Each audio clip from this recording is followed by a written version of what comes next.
She was 21 years old and standing in the yard of a woodshop that had not been hers for 3 hours, with $9.40 folded flat inside her left boot, and a rosewood marking gauge tucked into the inner pocket of her coat, and what nobody in Harrow Crossing knew. Not the neighbors watching from their porches, not the men from the land office who had drafted the papers, was that 30 miles up the Coldwater Road, in a river gully the November freeze had sealed and the autumn thaw had not yet found, a paymaster's wagon had been sitting untouched for 11 months, and that Blythe Morrow would be the one to find it, and that what it carried would prove worth considerably more than $9.40. Settle in close, and we'll tell you how it happened. Before we go any further, let us know in the comments where you're watching from tonight. Blythe Morrow had been born in a farmhouse on the east edge of Harrow Crossing to a father who hauled timber and a mother who kept accounts for the local mill. She was 7 years old when the river took them. The flat-bottomed scow her father was steering hit a submerged log in the dark, and by morning there was nothing left to find but the bilge pump floating against the far bank. Her mother's great-aunt, Edna Morrow, came for her that same week. Edna was 63 at the time, a small, square-shouldered woman with sawdust in her gray hair and a reputation in 3 counties for joinery that didn't need to apologize to anyone. She had never married and had no children of her own, and she brought Blythe to the woodshop on Larch Street without ceremony. She cleared a corner of the back room for a cot, showed her where the bread was kept, and went back to planing a door frame. For 14 years Edna taught her. Not always with words. Edna was not a woman of many words. She would stand behind Blythe at the workbench and correct the angle of her wrist with a touch so light it might have been accidental. She would tap the end of a board and wait until Blythe heard what the grain was trying to say. She taught her to read a length of wood for what it wanted to become before she tried to make it into anything else. She taught her the names and weights of every tool in the shop, which blades held an edge and which were for show, and the particular sound a mortise joint makes when it seats correctly. A soft, conclusive click that Blythe came to trust the way other people trust their own eyes. In the 12th year of Blythe's time at the shop, on a Tuesday evening in November, when the fire in the stove had burned down to a handful of coals, Edna had crossed the room and taken a marking gauge down from the shelf above the sharpening stone. It was old, rosewood darkened to near black with age and use, the brass thumbscrew worn smooth where a generation of hands had turned it. The marking pin replaced twice but still true. She pressed it into Blythe's hands and said only, "You know how to use this. Don't let anyone tell you otherwise." After that, the gauge was Blythe's. Edna died the following October, in the chair behind the counter, with an order ledger open across her knees, and her reading spectacles pushed up onto her forehead where she had left them, before she closed her eyes for the last time. Blythe buried her in the churchyard on the south side of town. She had believed, in the straightforward way you believe things when there is no reason yet to know better, that the shop and the tools and the little house behind it would pass to her. She was the only family Edna had. She had worked the shop for 14 years, signed the delivery receipts, carried the accounts. In every practical sense, it was already hers. She was wrong about this. Morton Crabbe arrived from Hamilton on the 6th day after the burial, a soft-faced man of about 50 in a wool overcoat that had cost more than Blythe earned in a month. He was Edna's nephew, by a first marriage nobody in Harrow Crossing had known much about, and he had a solicitor's letter folded in his breast pocket, and the manner of a man who had already done his measuring before he came through the door. He was very civil about it. That was the part Blythe would think about later, sitting on the road north with the wind pushing cold air down the back of her collar. How civil Morton Crabbe had been. He had taken his hat off when he came inside. He had called Edna my aunt with what sounded like genuine warmth. He had waited until she sat down at the counter before he produced the letter and explained, in the measured tone of a man who considers himself to be relaying facts rather than delivering verdicts, that under the applicable law of the province the property passed to the nearest registered blood relation, which was, as it happened, himself. He had expressed his sympathy for her position. He had offered her a fortnight to collect her things.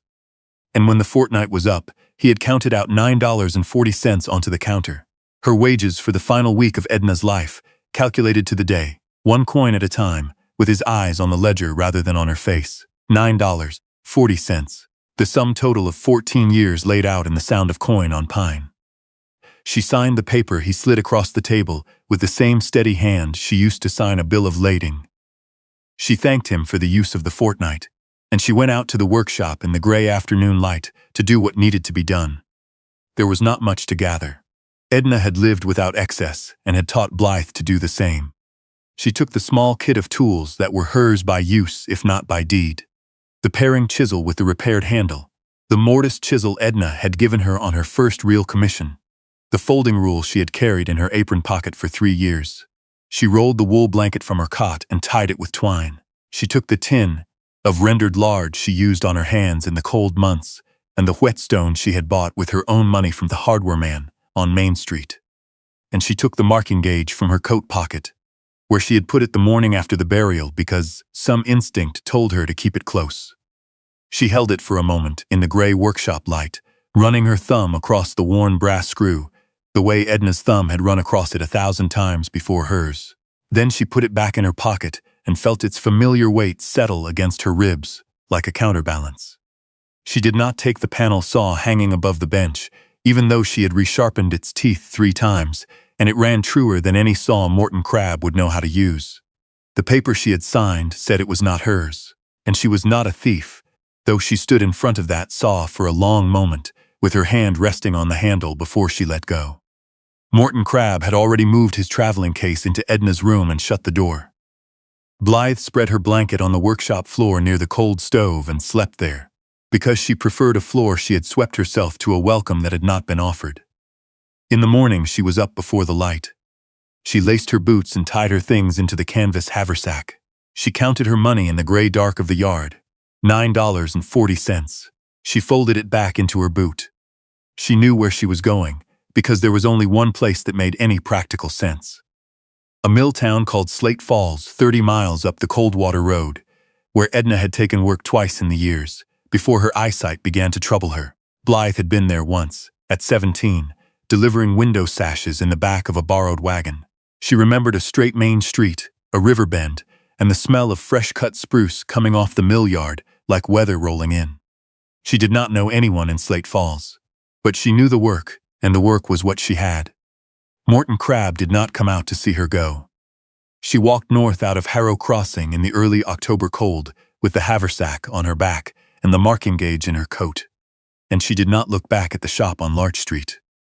She had done her looking in the night, lying on the workshop floor with the cold coming up through the boards. There was no sense spending more of herself on a building that had already been signed over. The Coldwater Road ran north through second-growth maple and stands of white birch that had come up over old clear-cut, and it was not a road anyone maintained in October. The mud had frozen into ruts, and she walked carefully, reading the ground the way Edna had taught her to read a board. Not for what you wanted to see, but for what was actually there. She thought of Edna at the bench, correcting the angle of her wrist without a word. She thought of the smell of the shop in winter, sawdust and linseed oil, and the sweetness of fresh cherry when you opened it. She carried her grief the way you carry a load you have agreed to carry. Weight forward, balanced, adjusted so it will not tip you on a slope. She camped the first night in the lee of a deadfall, with her blanket around her shoulders and a small fire of dry birch. She ate the bread and cold pork she had packed. She took the marking gauge from her coat and turned it in the firelight, watching the brass catch the orange glow, and thought that a tool made by careful hands was a small but sufficient thing to be grateful for at the end of a hard day. She woke the second morning to a sky the color of pewter and a smell she could not quite name, something between pine pitch and old iron, riding low on the cold air down from the north. By mid-morning she had followed the smell off the road without entirely meaning to. It drew her down through a stand of spruce into a river gully where the ground was still frozen hard beneath a skim of early snow. The cold water ran black and low off to her left, and the gully narrowed ahead of her, and she came around a granite outcrop and stopped. There were 2 freight wagons in the gully.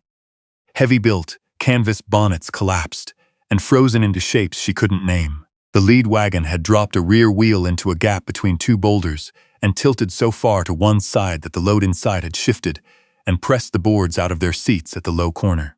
The second wagon sat level behind it, but its tongue was down in the snow, and the traces had been cut clean, not rotted through, cut, and the single tree lay in the frozen mud 10 feet away. There were no horses, there were no men visible. She stood at the lip of the gully for a long time, listening for anything alive. The wind moved through the spruce above her. A whiskey jack called once from somewhere to the east. Nothing else. She went down. She had seen accidents before. A tree fall at a cutting site when she was young. The kind you do not forget, but this was different. These wagons had the quality of something that had been waiting a long time in the particular silence of a place no one had visited. The first man she found was still sitting against the front wheel of the lead wagon, with his coat pulled up around his ears and his hands folded in his lap. The second was sheltered under the overhang of the tilted wagon, lying curled on his side, a folded horse blanket beneath him. He had arranged himself as if he meant to sleep. She took her hat off for a moment. Then she put it back on and went about the business of understanding.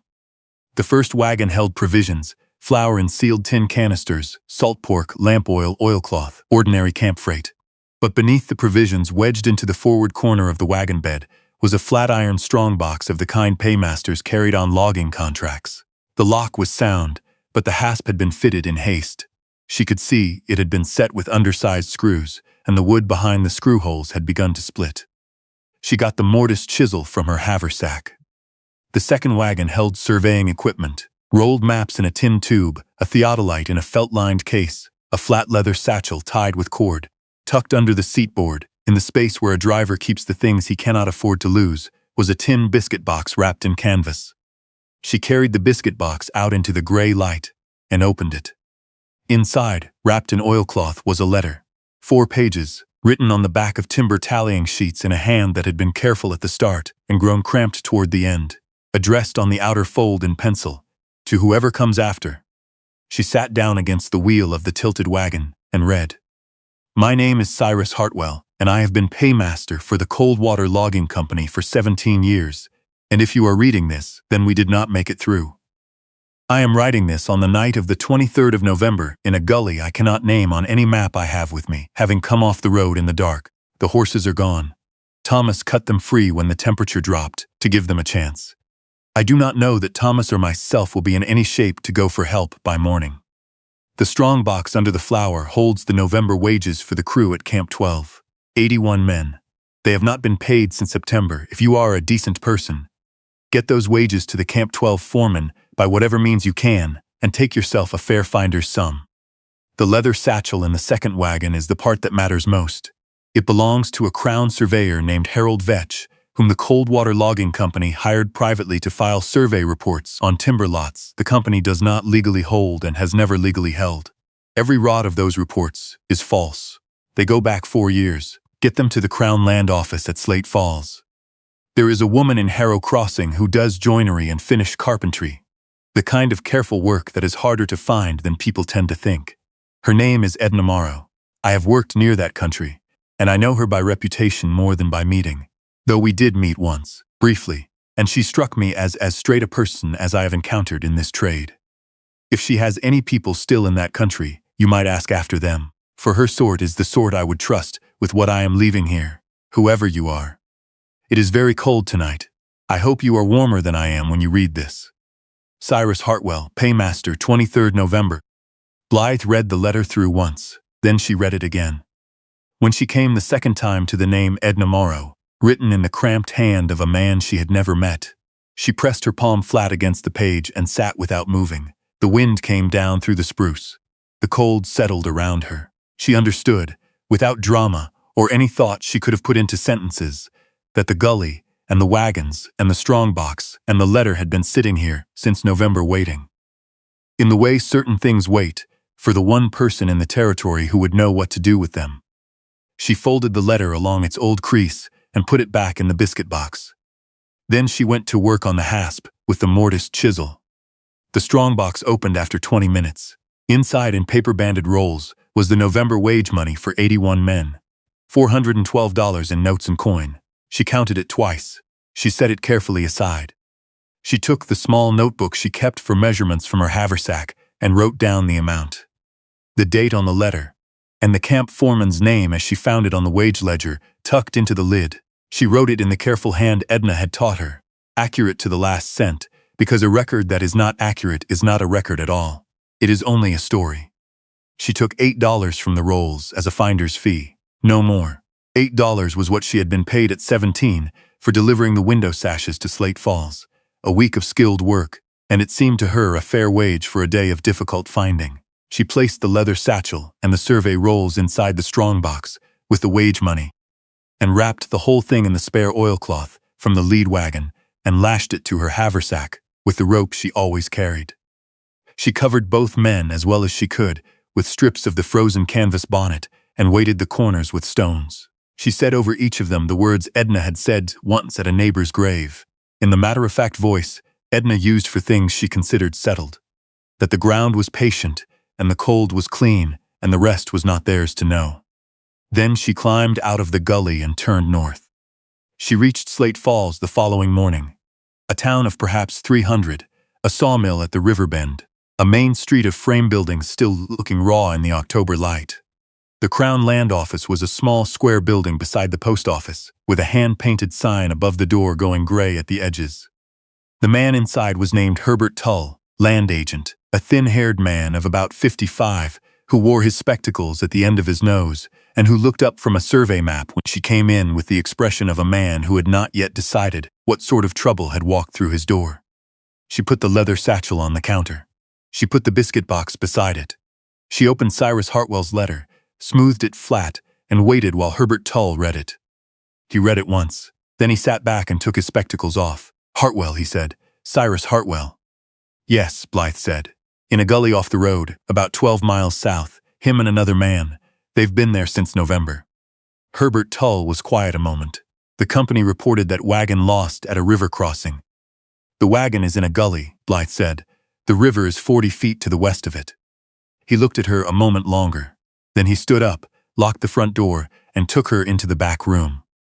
He spent 3 hours with the survey satchel, going through each roll against his own filed records, making notes in the methodical way of a man who understands that what he is reading will outlast both of them in the record. When he finished, he looked up and said, "These filings go back 4 years. I carried them out of a frozen gully," Blythe said. "What they go back is your jurisdiction, not mine." He studied her then with a different quality of attention than he had given the documents. He asked her name, and she told him, and he wrote it in his ledger and asked her to spell it, which she did. He counted out 12 additional dollars from the petty cash tin under his desk, added to the 8 she had already taken. $20 was the Crown's standard finder's rate for delivery of fraudulent survey instruments, and hers had been exceptional. The constable came in the afternoon, a big, steady man named Dawes, who wrote slowly and listened well. He took her account down in a bound book, signed it, and asked her to sign below his name, which she did with the same hand she had used to sign the paper at Morton Crabbe's counter. Steady, no flourish, ink to paper, and finished. By the following evening, Slate Falls knew that a young woman had walked in alone from the Coldwater Road, with a missing Paymaster strongbox and 4 years of fraudulent survey records, and had laid both on the Crown Land Office counter and asked for nothing beyond a fair wage. People began doing things without being asked. Pearl Hitchens, who ran the boarding house on Mill Street, gave her a room on the second floor for a week at no charge, saying only that the bed had been empty since August, and she preferred it occupied. Boyd Steen, joiner, who kept a shop at the east end of town, came by the boarding house the next day and said he had more winter orders than one man could carry and asked if she would care to look at his setup. She looked at his setup. He had good tools and a sound bench and more work than sense, and they had settled on terms by Thursday. Cyrus Hartwell and Thomas Burt, 12 years on the Coldwater Roads, she learned later, were brought in from the gully by a party Herbert Tull organized on the third day. They were buried in the town churchyard on the rise above the river with proper stones, and Blythe chose the words for each of them. The same words Edna had said, about the patient ground, and the clean cold and the rest not being theirs to know. The Coldwater Logging Company was served with a notice of inquiry that winter. 3 men from the board appeared before the provincial commissioner in the spring, and 2 of them did not return to their offices afterward. Camp 12 received its November wages. On an evening in her second month in Slate Falls, Blythe Morrow climbed the stairs to her room above the boarding house and sat on the edge of the bed with the window open to the east.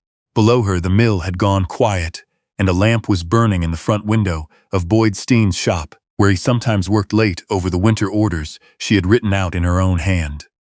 On the small table by the window, she laid out the two things that mattered. The marking gauge of rosewood and brass.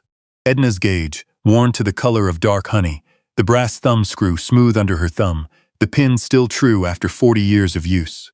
She had cleaned it that afternoon with a scrap of flannel, not because it needed it, but because the handling felt right. She set it down on the pine and watched the lamplight find the brass. Beside it, she laid the tin biscuit box with Cyrus Hartwell's letter inside. A man she had never met, who had died in a frozen gully in November and had taken the time, on a night when the temperature was dropping and the horses were already gone, to write 4 pages of pencil on timber tallying sheets to whoever might come after, and to mention in those 4 pages the name of a woman he had met once and trusted for the quality of her work. 2 things from 2 people who had never met each other, both of whom had, in their separate ways, refused to leave a young woman with nothing. She thought of Edna in the chair behind the counter, with the order ledger open on her knees. She thought of Cyrus Hartwell, writing by lantern light with his back against the cold wagon wheel. She thought of Morton Crabbe in his wool overcoat, counting $9.40 onto the counter of the shop on Larch Street 1 coin at a time. And she found that she could think about Morton Crabbe now without anger, only with a small, remote sort of pity, because he had signed a paper for a wood shop and a set of tools and a modest set of accounts, and he had believed he had taken everything of value she had, and he had not. He had not taken the marking gauge. He had not taken 14 years of Edna's teaching. He had not taken her eye for grain, or her feel for a seated joint, or her ability to walk into a frozen gully and understand within an hour exactly what needed to be done, and in what order. He had not, in the end, taken anything that could not be replaced, and he had missed entirely the thing he could not have known was hers to find. Downstairs, Pearl Hitchens called up the stair that supper was on the table and there was pie. Blythe answered that she was coming. She stood at the window another moment. Below her, the street was mostly dark and quiet. The river caught a little of the sky at the bend, and somewhere across town, Boyd Steen's shopdog was barking at something in the tree line that did not bark back. She put the marking gauge into the inner pocket of her coat, where it had ridden for 30 miles of frozen road and river gully, and she put the biscuit box in the pocket beside it. And she went downstairs to eat. Blythe Morrow was 21 years old, and she had walked out of Harrow Crossing with $9.40 in her boot and a woodworker's gauge in her coat. And she had followed a smell on the cold air into a river gully, and she had come out of that gully with the November wages of 81 men and the evidence that 4 years of complaints had never surfaced.